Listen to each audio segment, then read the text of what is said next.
Hi everyone, Leo Babauta here, and I am with one of my favorite people, content creators, minimalist simplicity people in the world, Courtney Carver. We've known each other for a while. We I sure can't have. actually remember how long, but I know it's been more than a dozen years. Is that right? That's right. It's been a good 15 plus. 15 years. Yeah. Yeah, and in that time we had kids and they're like grown adults now. I know. It's unreal how Uh, much has changed. And actually, I would have described you exactly how you described me. So I'm just really happy to be with you oh, right now. cool. Oh, well, one of the things I love about you is how like authentic you are. You're just who you are. And and then I also love just how simple your messages are. Yeah, I guess we do have a lot in common. Yeah, Uh, you did inspire me quite a bit, I'll be honest. oh, cool. Well, it goes both ways. And then I've told people about this before, I think when we've done past interviews, but not only am I a big fan of yours, my wife is a big fan of yours as well, and she like follows your 333. Like to this day, she's still following that, and she has her like bins that she gets out of different seasons. And so you're such a big like influence on our lives. Aw. Um, and you just came out with this book, so I was excited when I got it, but she was more excited than I was. She's like, "Oh, Courtney's book is here," and she took it and put it on her shelf to That's read. really where And it I'm like, belongs, actually. I guess so. So I guess she's claimed you. But anyway, we're fans. You could say the Babata household is like our Courtney fans. Oh, I love that. I love Eva as well. And yeah, this is great. This is a little homecoming. Well, so for people who don't know you, you're still blogging.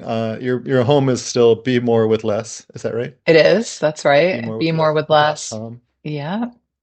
So that's where you would go to check out any, her great blog, sign up for her email, and then look at, books and other great stuff that you have there. But this is the one that I invite you to talk about. So Gentle, which I already like before you even told me what the book was about, I loved the name. I'm so Um, glad. and this name actually resonates with a lot of people. I've seen people just react to the name, and I'm wondering for you, how have you noticed people reacting to the name, and then where did it come from for you? Yeah, so whenever I talk about the book and I say the title Gentle, there's just like this collective sigh, like, I mean, we need more gentle in our lives for sure. And the way that it came to me is kind of interesting because it wasn't gentle at all. Hmm. I woke up at 3 in the morning and like just downloaded it into a notes app. Like and the title was there, Oh, the premise of the book. I didn't have the subtitle or all the sections or everything completely mapped out, but I knew what the book was and what it was about hmm. and who it would serve. And then the next morning, and the only reason I know it was then is because I saved the email. I sent an email to my book agent and I said, I just woke up in the middle of the night with this idea. And she said, I love it. Let's go. That is awesome. So it was just like downloaded one morning, but like I'm guessing it was like percolating in you. Like there must have been some reason why gentle was just so like rang so true to you. Was it? Yeah, it's always been there. I mean, I did a search actually on my blog for the word gentle, and there were just thousands of mentions throughout Mm, all of the years that I've been writing. And I think I've really always been in search for myself and others for that really accessible way to not only simplify, but to feel good in our lives. And so often it feels just a little out of reach, a little too mm, expensive, a little like not for me, or I'm too busy, or I'm too stressed, or whatever it is. So trying to really crack the code on how can we make this easy? Like, do we really have mm, to be super disciplined and push through to deserve this gift? And I think mm. not. I love that. Yeah, so it's a message you've been speaking into the world for a while now, and it just kind of coalesced into this to this book and this title. Was gentle a message you needed for yourself at one point? Was it like not your way of being, or have you always been that way? No, I needed it for sure. And I think I still always need it. I mean, it needs to be repeated, I think, for Mm, all of us because we're so quick to judge ourselves. We're so quick to say things to ourselves that we would never say to anyone else. My inner critic, wow, she is bossy and like will just say terrible things to me if I'm attempting a new project or I didn't complete something that I set out to complete. And now I catch that much more quickly, but it's still a work in progress. I think that's like a natural reaction. And I've talked to so many people who are like, you wouldn't believe the things I say to myself. I would be mm, embarrassed to say them out loud.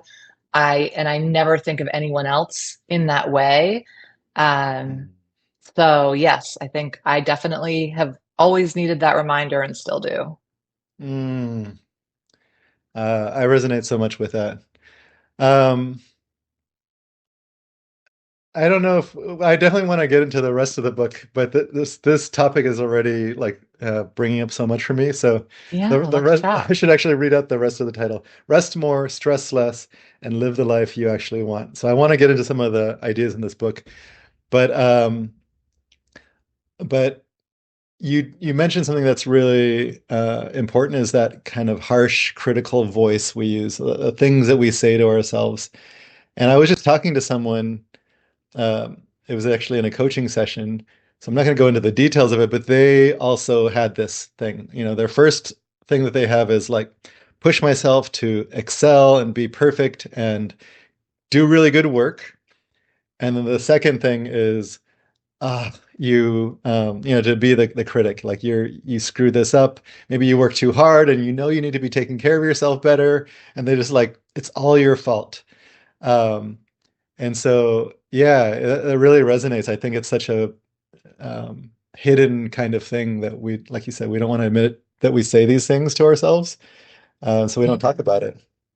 And I think it comes from not only, I mean, human nature, but also like the messages we've gotten. I mean, at least as I grew up, a lot of the self-help books were really aggressive in terms of like, you have to complete this thing in 30 days or less, or, it's your self-limiting beliefs, or it's your lack of discipline, Mm, or it's your inability to deal with the whole no pain, no gain thing.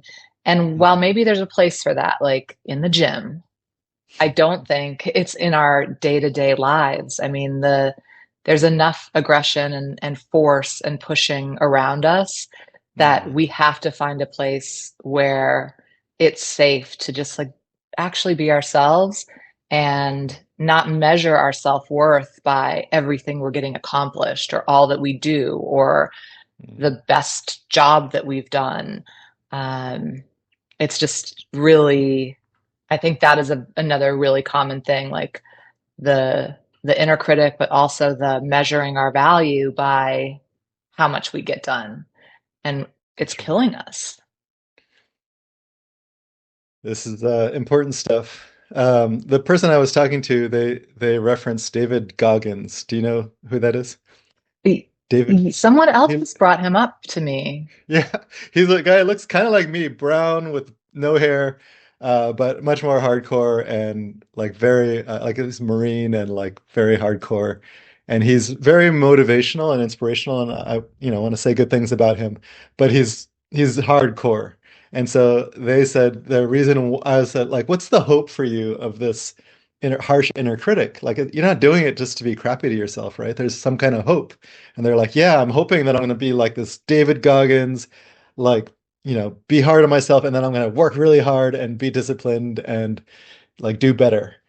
Um, and so, yeah, it's funny just to have like this inner David Goggins, like, you know, Marine, like drill sergeant, do better. Um, and do you think that actually, this is a kind of a funny question. I mean, I know it's a softball question, but does that actually work? Like, what is the actual effect of that drill Yeah, I sergeant? mean, I guess it works for this guy, David, right? and maybe some other people, but actually someone on another interview that I did asked me, really kind of in a confrontational way, like, how do you really think gentle is for everyone?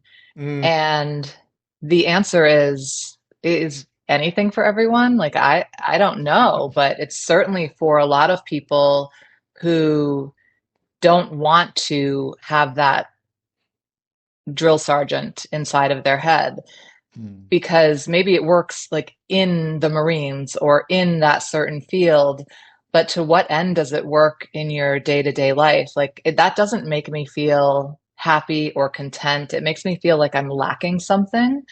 right. And it kind of makes me want to cry because I'm just being so hard on myself. Mm, So, and again, I do see a place for that way of thinking, but it doesn't resonate with me. And I don't think it resonates with a lot of people. I mean, certainly not that I speak absolutely. to.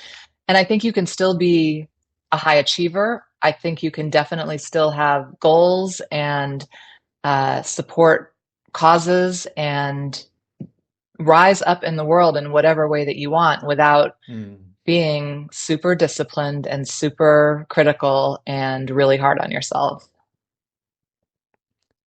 That's so good. You're basically the anti-David Goggins. So Okay. uh, much better I'm sure him he's as a a great self. guy, but I'll take No, no, it. he's great. I'm only teasing. I don't know him personally, but I think he comes from a really, really good place, and he's been through a lot of crap, Yeah. and he's got himself to a much more positive place. Um, so let's see. Um, this harsh inner critic. You mentioned a couple of phrases that, again, recalling this person that I just talked to. They said, "I know I should be compassionate with myself, but I equate compassion with complacency. If I'm like compassionate with myself, then I'm just not going to do anything." And like, what would you say to someone who has that kind of like a conception?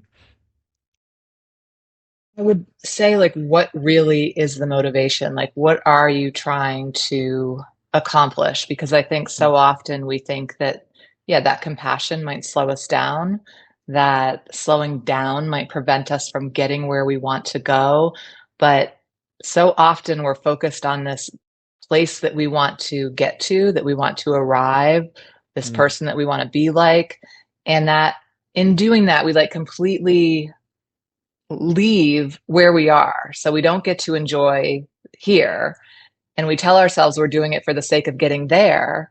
But I've talked to enough people who got there and like it's not what they expect. They're mm, still trying to get somewhere else. So it's not that they want to get there, it's just that they want to keep getting somewhere different. And you never get to be anywhere when you're doing that. And mm. that's a disservice to you. You're not happy, you're not content. And I get it. Like, there are things in our lives that we want to change, but that's different than removing yourself from your life to get to an imaginary place that your future self may not even want. That's true. Yeah, we kind of imagine that if I work really hard at all of this stuff, I'll get to a better place. I'll feel better about myself, but that kind of doesn't it doesn't actually get satisfied. We are like, now I need to get to the next level, and I'm never actually happy with myself. Right. And usually it's not about where we really want to go, but where we think we're supposed to go. Like, what's grown up Courtney supposed to be doing right now? Like, isn't she supposed to have a bigger team for her business and be growing more and speaking more and traveling more and making more Instagram reels? Maybe, but she would hate that. Like, she just would be so miserable, but it does cross my mind sometime. And then I have to really identify the motivation behind it. It's kind of like when I worked with a client who really wanted to adopt a meditation practice. And she said that she had tried and tried and it never works.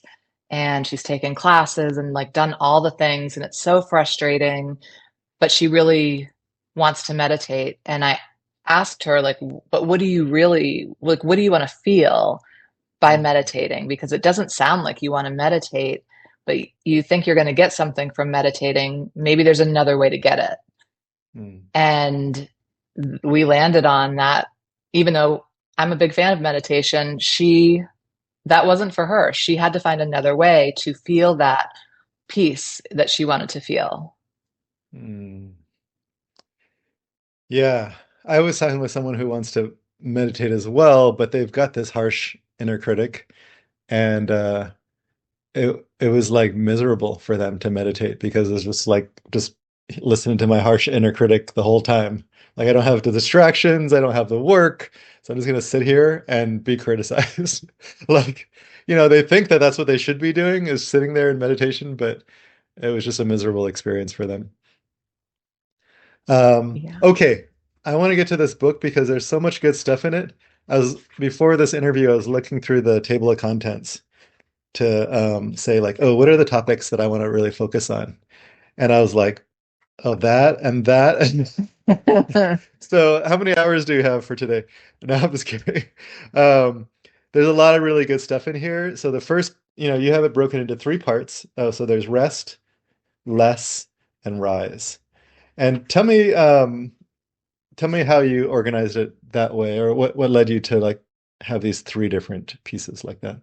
Yeah, I think these are the three seasons of being gentle with yourself. And I think if we give ourselves permission to go through these seasons when we need them, as we need them, we'll feel much better in our lives. And rest has to be the first one, even though I almost made it the last section because I too am resistant to resting first. But I know that it's critical. And it's almost always the advice I give when people ask, like, but how do I declutter this garage or whatever they want to do? They're usually coming to me from a place of great overwhelm.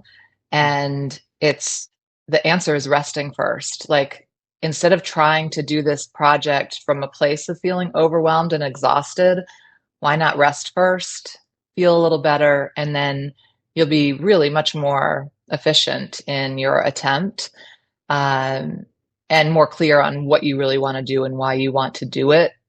Hmm. So rest must come first, and then less, which is really our specialty here, is just this idea of really streamlining our lives, removing the things that remove us from our lives. So there is one chapter about clutter, but the rest is about all different things in our lives that we could really benefit from having less of, so that we have more time, energy, attention, for our lives. And then, of course, rise so that we can step into the world and do what we want to do without being exhausted and weighed down. Yeah, great. I love this. The less part, these are ones longtime readers of yours will be familiar with them, but just reading out a few of them here. Um, Decide what not to do, less phone, unplug, drink less, less advice, less organizing, um, less regret. These are amazing titles, and I think each one of those has incredible wisdom. Um, Yeah, they've all made a big difference in my life for sure. And still, like, a lot of them are practices, especially talking about phones and digital stuff. Like, I mean, until my phone is just like buried deep in my backyard, it's probably always going to be an issue. I think that'd be a great Instagram reel, by the way. So, Burying the phone. yeah, a big shovel. Anyway, just an idea. You can Yeah. do it if you want. Um, so let's talk about the rest part because you said that has to come first, and I think that's a big uh, struggle for a lot of people. You in here you mentioned one of the chapters is about guilt, like this idea that we should be doing more. We feel guilty or we feel less than for some reason. Um, so I know, we're not going to get into all of the details of your book, but like what would you give to someone who really struggles to even like give themselves permission to rest? Yeah, this guilt component is really big. And I think if you feel guilty for one thing, you feel guilty for everything that you could Mm, feel guilty for in your life. But when mm, it comes to taking care of yourself and resting or doing nothing or having no plans, the guilt around that is almost not guilt, but Mm, instead it's discomfort. So I think it's like mm, reframing this idea of, because resting or doing nothing isn't doing something bad. And that's really what we're supposed to mm. feel guilty for, like doing bad things, not doing nothing and taking care of ourselves. So I think we can reframe it that way and also look at, if you do feel guilty, it probably does come from this idea of your internal measuring system of your own self-worth Mm, and equating that to how many checks are on your to-do list, or if you did more than your wife or your husband or your friend or your neighbor. And I just come back to this again and again, that doing more things doesn't make you a better person. It makes you a mm. tired person. There's no way around that. There really isn't. Like, even if you have all the energy in the world, if you keep doing more and more and more for the sake of more, you're going to wear yourself out. Um, so yeah, I just think really paying attention to it. Like, if you feel guilty, also, so what? Like, I feel guilty. I'm still going to rest, because now at least I'm going to have some energy around this like guilty feeling. But if you ask yourself, where's the guilt coming from? Like, who told me in my life that I wasn't allowed to rest? Who told me I couldn't have dessert first? Like, where did that come from? And was that true? Like, did that person know about adult me? And can you rewrite the Mm. rules for yourself? I think that's such an important idea. If we really want to live the way we want to live, we have to be willing to write some of our own rules and let go of some of the ones we were either raised on or handed or subliminally like programmed to believe. Yeah, I love that. Rewriting the rules so empowering, but the rules are usually hidden, right? Like we don't even know that we have them from childhood or wherever. Um, so this is good. You're surfacing some of our like hidden rules that like we just kind of carry with us. I'm just saving everyone's therapist a little bit of time out there, but definitely talk to them about it too, because they know better. Well, you're getting them to a further place, and then they can do the therapy at that place with whatever is there. Right. Um, there's this funny thing that I've caught myself doing, and I'm sure I'm not the only one, but I'm like, I'm gonna rest. But I'm like, oh, while I'm resting, I'll read a book or meditate or something like that, and or listen to a podcast. And so what I catch myself doing is like, oh, actually, there's nothing wrong with reading a book or listening to a podcast, but I'm like, I'm gonna use my rest productively. I'm like get a lot of my stuff done during my rest period so that it's not just like a waste of time. And I was like, huh, like I feel like I need to be productive even in my rest periods. Interesting. I see that a lot of people do that. I do it Yeah. too. But then I think about, and some of that can be restful. Like reading a book may be restful. Hmm. There's different ways to rest. A really good friend of mine who I think you might know, her name's Marcia Shander. She's a storytelling Hmm. coach from Canada. And she helped me a lot with this book. And she Oh, wow. says that it's restful for her to connect with other people and be like in a group of people. And that to Mm, me is like completely draining. So yeah. I find that really interesting. But at the same time, I also think about when we try to listen to a podcast or do other things while we rest, we're never giving our brains a break. Like we just keep listening and taking in more information, and we become more and more disconnected from our own thoughts and ideas, which, I mean, maybe that's why I got that book idea at 3 in the morning, because there were no other voices going into my ear. And so trying to take a walk without sound, or trying to just lay down or sit down with no noise, I think can be really powerful. I mean, it must be. You hear, I don't know if you've ever done one of these. I haven't. I don't know if I could do it, but these 10-day silent retreats where they have me all the way until they're like, no pen and paper. And then I'm like, wait, where's all this going to go? Where's I the love the output? silence, but yeah, you need to have something to take notes. Yeah. Um, Yeah, well, it's interesting because that's we were talking about rest, but you also put cultivate quiet in the rise section. Yeah. Yeah, tell me why. So it sounds like it would fit in the rest thing just from your from first impressions, but why did you put it under rise? Yeah, it could. I could see a few of the chapters being interchangeable in the sections, but in the rise section, especially, we need to remind ourselves to have a little bit of quiet time all the time Mm, because the way that our world is designed right now, we can like just wake up, open one eye, reach for our phone, check the weather, check Instagram, check our email. It's already noisy, and then you step into your household and then it's noisy there, and then you get to work and it's noisy there, and then you mm, listen to a podcast when you want to rest and it's noisy. It's just all day long. So yeah. if there's something that you want to rise into, whether it be a new creative idea or supporting an organization that you care about, or helping out a family member, something that's really going to take a little extra, I think you need some quiet time to support that. I love that. It's such a important message, and you don't hear that a lot. Like, people are about putting more noise into the world. And yeah, it's just a unspoken need, I think, that a lot Yeah, of and also I think when we're preparing to do something, we really want to get prepared and take in as much information as we can. But I Mm, find this really fine line between being prepared and procrastinating. mm, And there are always more things to learn, and we'll never know enough. But I have also mm, found, like, throughout the last 15 years of doing this work that I didn't know how to do, that I wouldn't know how to do it unless I started doing it. And I didn't know what I needed to know until I got started. mm, So, yeah, other people have experiences and I can take those in, but I don't need to take them all in.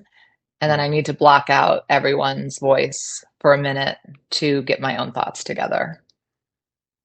I love that. But isn't quiet boring? I love boring. Oh, okay. Yeah, I love to be Yeah. bored. I mean, that's where the ideas really lie, in that Mhm. stillness, in that boredom, in that, like, my nervous system is rested. Mm. I really like, don't surprise me, please, on anything. I don't really like to be surprised. Um, I don't need a lot of excitement in my life anymore. And I'm not really sure that I ever did. I mean, I love to travel, I like to see new things, but I don't really need a lot of high highs or low lows. Like, I think there's such beauty in consistency and boredom. And it's actually hard to really get bored if you think about it. Like, in our day-to-day lives, when do we have time for boredom? I mean, I don't even know if kids get really bored anymore because I don't think so. they've got an iPad or something else in their hand. Like, we desperately need that. And every like 24 hours that I'm completely digitally free, Mm. it's remarkable like how slow time passes, how I actually have a little more interest in maybe baking something or making Mm. something or just hanging out. And we just forget that. We forget that that existed and that it's important to us. Mm. But that boredom is magic. Yeah, I totally agree. I also watch people who, well, like my kids actually. They're all in their like 20s, and they seem to have like an allergy to boredom. I think it might be a medical condition, but It could be. I look at it and like I see how it drives all of us to like be on our phones, but also impulse shopping and impulse eating and just like all of the things where we need to like make our lives filled with a lot of stuff so that we don't ever get bored. So I Yeah, love that you or like, yeah, go ahead. I was going to say, it's not even boredom. We're just trying to avoid all pain. And Discomfort. it's kind of like shopping for clothes. Like, I remember that I used to shop when I felt like I had a bad day at work. I thought I deserved some nice things. Hmm. Or when I got bad news or I broke up with a boyfriend and I didn't want to feel that pain. I also didn't want to feel the pain of being bored. And so I'd say things um, like I really need to spruce up my wardrobe or my wardrobe's so boring or whatever it was, instead of just really taking a look at what was bothering me. And so Mm. now we never have a void if we don't want it. We can fill it on Instagram or TikTok, anywhere. And yeah, then we can buy the thing and then we can spend time returning the thing because it's really was just a piece of crap that we didn't want to begin with. But it's all this like these little fake moments of excitement that aren't that exciting when we reflect on them later. And I think maybe the tide is shifting a little bit that people are starting to recognize it. They've been ordering ridiculous things for a long time. And now you've got your favorite things that you gravitate towards. And yeah, it might be boring to have the same coffee cup every day, but I get excited when I'm like, oh, it's coffee time. Like, here's my coffee cup. Um, so yeah, that's not where I find joy. It's not Mm. from new stuff. I think you're going to be triggering a lot of people watching this who are like, don't try and take my shopping habit from me. Turn this video off. This is yeah, Send real me an personal email. attack. Um, let's see. How about this objection? I rest and slowness and gentleness all sound great, but I'm too busy. Like I can't afford to actually take some time and slow down and rest. I have too much to do. I'm too busy, not enough time. Yeah, so I think like busyness is like shopping. It's another way to Mm, avoid the pain of whatever you're feeling. So I get it. And honestly, like, of course, there are stages in your life that are going to be fuller than others, but they're generally temporary. mm, And then it's like this self-imposed busyness because I've got to prove who I am to myself and mm, others by how busy I am. But there, you can create some space. And it's why in every chapter of the book, I include not only tiny steps, but a gentle step, which is like mm, just enough to close the gap between inspiration and action. And that one tiny step or gentle step could be the thing that you do if you're in this busy stage of life. But also take a look at your busyness, like not to keep making mm. people mad, but is your busyness a way to numb the pain that you're experiencing in a relationship or in your business or in your life in some way? It's Mm. if you're too busy to deal with it, you don't have to deal with it. That makes sense. So yeah. Yeah. Um, yeah, that sounds like a pretty good strategy actually to avoid dealing with it.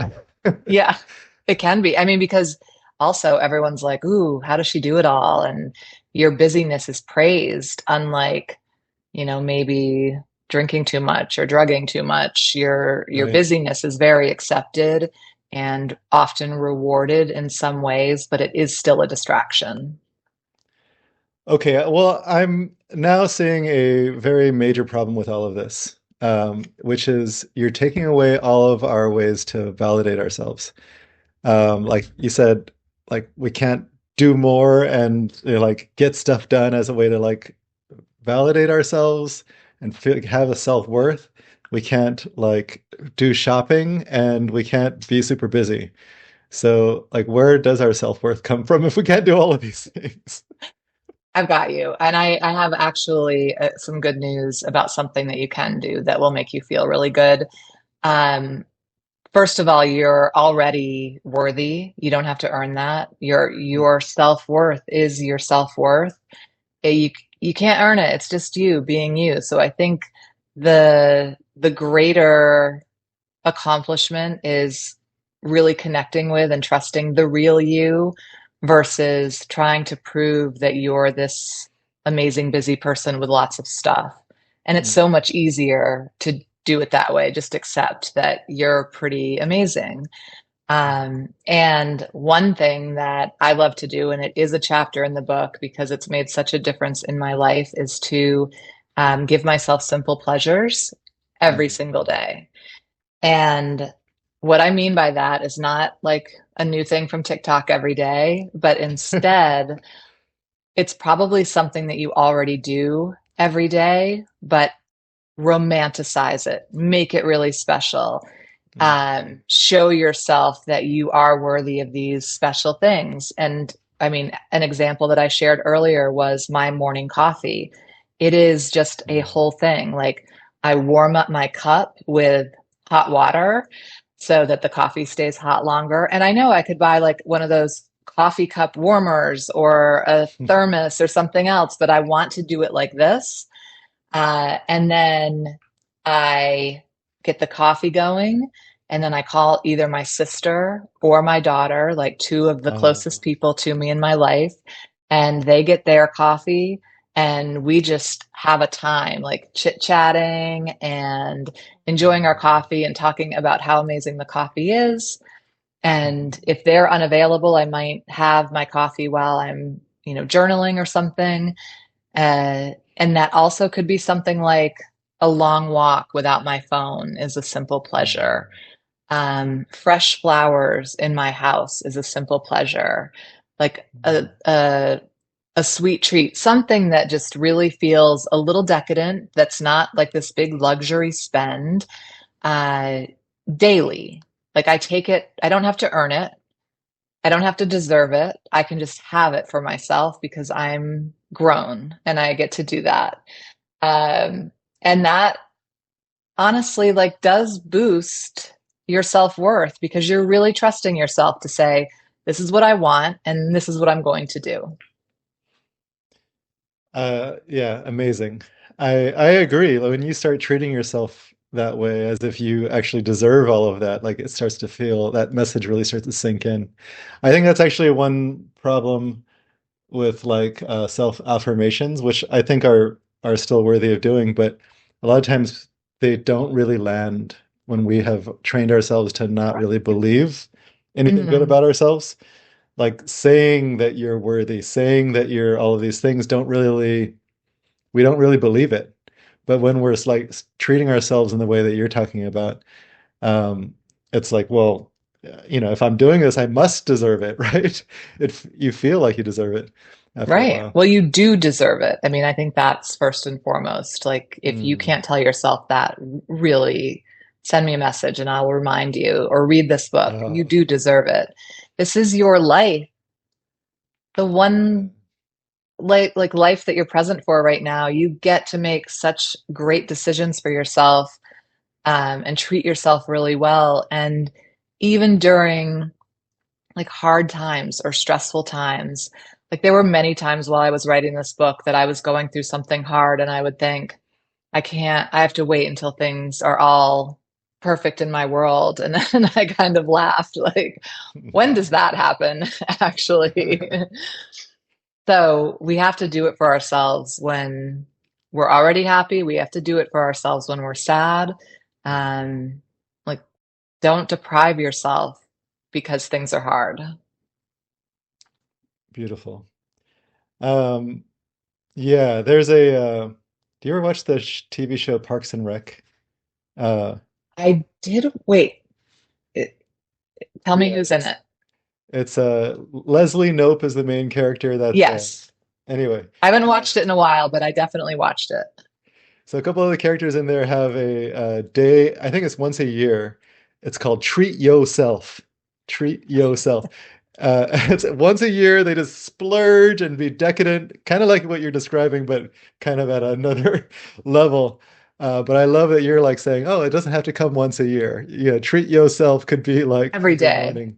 Yeah, That's right. yeah, that's really great. Um, so that's the savor simple pleasures chapter, if I'm getting that right. Um, Yes. make a list of simple pleasures was one of the tiny steps. Yeah, List of because when things. it's time to take a simple pleasure, if we're busy or feeling overwhelmed, we might not know what it is. So if you have a list of the things that feel like simple pleasures to you, You don't have to think about it. You can just go to the list and say, oh, yeah, this is the thing that I love to do. I'm going to do it in this way. Mm. Um, yeah, make it easy whenever you can. I love that. The next chapter here is live the life you actually want. That also could be kind of triggering for some people. I wonder, yeah, tell me where that chapter came from. Why did you end the book? I think that's the last chapter. It Why did you end the is. book with that? I did because there were so many times in my life when I was trying to live the life I thought I was supposed to live and check off Mm, all the boxes of what grown-ups do and what grown-up Courtney's supposed to do. And I realized that those things weren't what I really wanted. And I didn't need more closet space or a fancy watch or uh, the kind of job that has the right title or the right salary to really enjoy my life. And so to live the life you actually want requires definitely resting and creating some space and identifying what you want for yourself and kind of going back to that, creating your own rules. And it's not this overnight transformation, but it's a kind of this slow progression of tapping into that, not your inner critic, but your real inner voice and trusting that. And then mm, moving forward in that way, regardless of what you think people are going to think about it, or if some people are going to be disappointed or whatever. Like the more um, true we are to ourselves, the more like real people that are out there, I think the more peaceful the world is going to be, the mm. more fun we're going to have in our lives, the better connections we're going to enjoy. Because I mean, I know for so much of my life, I had this like, it was almost like this mask or pretend, like I was pretending to be an adult. And I This don't do adult that thing is anymore. coming back a Yeah. lot for you. I love it. Well, it's really exhausting, but we do it. Like I mean, I spent years and years and years in a sales job where I thought I was an extrovert. Like, in what world was that? But you know, a couple glasses of wine at a social event, and then I'm just chatty and talking, and now I'm an extrovert. So I don't know. There were just a lot of instances, I think, and I wrote about it in my first book that I didn't know I was pretending. It wasn't like an Mm, intentional deception. It was just right. we all are trying to be accepted and loved and worthy. And there's just such an easier way to get there. I love that. And even just asking yourself, what is the life that I actually want? I love that you said that because that's such an important question. I think a lot of people don't even ask themselves, what is it that I actually want to be living? And then to give yourself permission to start living that already, that's really powerful. I have one last thing that I wanted to ask about, and this is more of a personal question. Is that okay? I Yeah. ask. Okay. So I know from experience and knowing lots of people who've launched books that it can be a crazy thing, a book launch. And so I'm wondering like how challenging that was for you to like stay connected to some of these ideas of gentleness and rest and all of that stuff with that much kind of abundant activity going on. And like what was most important to you to like remind yourself of during that time? I feel like I stayed very connected to the core message of the book for the entire time that I was writing it and going through the editing process. Like, and it was really great because anytime I would meet with publishers or my agent or other people about the book, the meetings, the Zoom meetings or whatever they were would always be titled like gentle meeting about it. And so it was always this, we all came in feeling That's pretty great. relaxed. I mean, Um, and then my team was really thoughtful about pacing interviews and press and stuff like that up okay. until like the week before the book. launched. And then I Okay. think between that period and maybe like last week, so like the last 3 weeks, I I think I lost the plot a little bit here and there and it was just like, no, too much. And so it's been a couple of weeks since the book's been released, and I've definitely settled down. I'm spending way less time on social media because that's Mm. like that first couple of weeks, like you're sharing all the things that are happening, Of and the course. things are also happening while you're sharing that things are happening. And I'll just be honest, it was a lot for me. Sure. And I'm glad that I didn't remember that it was a lot from the last couple of book Otherwise, you launches. wouldn't have done it. I don't know. I really don't know, but it does seem to be part of it. And I'm really grateful for all of the phenomenal attention on the book and the feedback that's been coming in. But when somebody figures out how to do it and just stay in the like background, let me know and I'll do that. I don't know how to do it. I don't have that secret. Um, yeah, so I love that you are human and you had to actually like kind of reconnect to some of these things like during, we can lose the plot, like all of us can. Um, and it just reminds me what you were saying, that I've never given birth to a child, but I've heard mothers are supposed to forget the pain of childbirth, otherwise we'd never have a second one. There'd only be only Well, children. please Yeah. note, I only have one child. Well, I'm glad you forgot the pain of giving birth to a book. Otherwise, we wouldn't have Gentle. So, That's um, true. beautiful. I was gonna just to end this interview. I wanted just to say, well, first of all, thank you. Thank And you. then for anyone who's watched, thank you for spending the time to watch. If you wanted to actually treat yourself and take a gentle step to do so, I would say buy this book.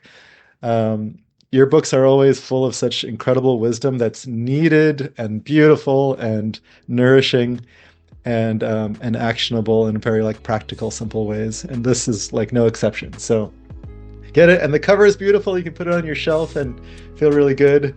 Just beautify your house just through that. So I want to encourage everybody to do that. And thank you, Courtney, for creating this, for coming on and sharing all this wisdom. Just being so great out in the world. We need people like you.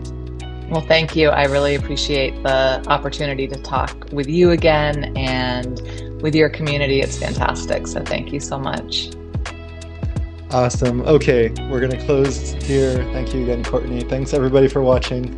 I'll talk to you all later.